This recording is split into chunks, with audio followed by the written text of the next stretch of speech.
കേന്ദ്രം ഉദയനിധി സ്റ്റാലിനെയും വെറുതെ വിട്ടില്ല.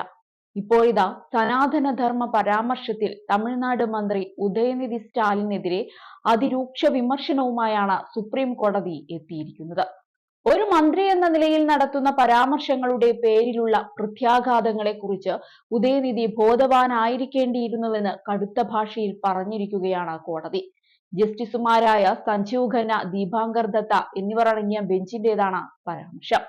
കോടതിയുടെ വാക്കുകൾ ഇങ്ങനെയാണ്: ഭരണഘടനയുടെ ആർട്ടിക്കിൾ 19(1)(a) പ്രകാരമുള്ള നിങ്ങളുടെ അവകാശം നിങ്ങൾ ദുരുപയോഗം ചെയ്യുന്നു. ആർട്ടിക്കിൾ 25 പ്രകാരമുള്ള അവകാശം ദുരുപയോഗം ചെയ്യുന്നു. എന്നിട്ട് ഇപ്പോൾ ആർട്ടിക്കിൾ 32 പ്രകാരമുള്ള അവകാശം വിനിയോഗിക്കുകയാണോ? നിങ്ങൾ പറഞ്ഞതിന്റെ അനന്തരഫലങ്ങൾ അറിയാമോ? നിങ്ങൾ ഒരു സാധാരണക്കാരനല്ല, ഒരു മന്ത്രിയാണ്. അനന്തരഫലങ്ങളെ കുറിച്ച് നിങ്ങൾ ബോധവാനായിരിക്കണമായിരുന്നു.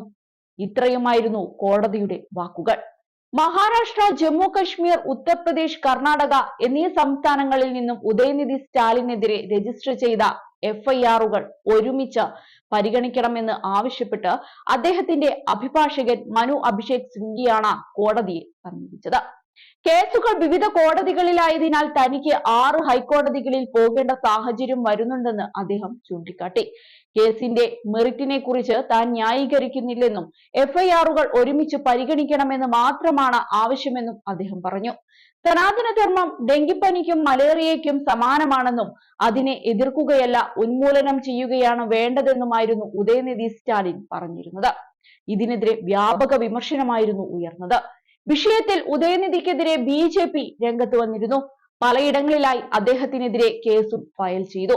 അതേസമയം ജാതീയത അടിസ്ഥാനമാക്കിയുള്ള സനാതനധർമ്മം സമത്വത്തിന് എതിരാണെന്നായിരുന്നു ഉദയനിധി ആവർത്തിച്ച് വിശദീകരിച്ചത്. സമത്വവും വിദ്യാഭ്യാസവും അത് നിഷേധിക്കുന്നു.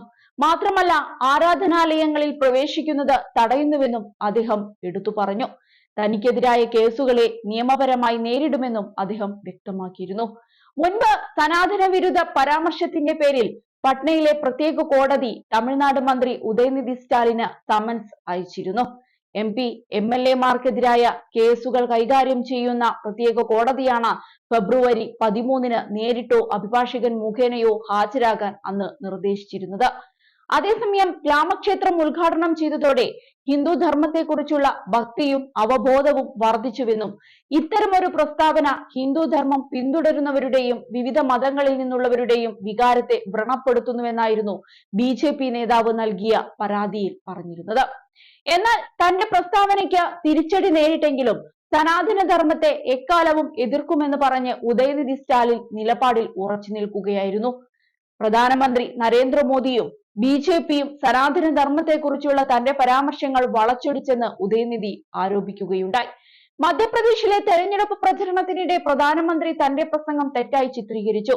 ഞാൻ വംശഹത്യക്ക് ആഹ്വാനം ചെയ്തതായി അദ്ദേഹം പറഞ്ഞു. എന്റെ പ്രസ്താവന രാജ്യം മുഴുവൻ ചർച്ചയാക്കി. മാപ്പ് പറയണമെന്ന് എന്നോട് ആവശ്യപ്പെട്ടെങ്കിലും സ്റ്റാലിന്റെ മകനും കരുണാനിധിയുടെ ചെറുമകനുമായതിനാൽ ഞാൻ മാപ്പ് പറയില്ല. അവരുടെ പ്രത്യയശാസ്ത്രം എന്താണോ അതാണ് ഞാൻ പിന്തുടരുന്നതെന്നും ഉദയനിധി തുറന്നടിച്ചിരുന്നു.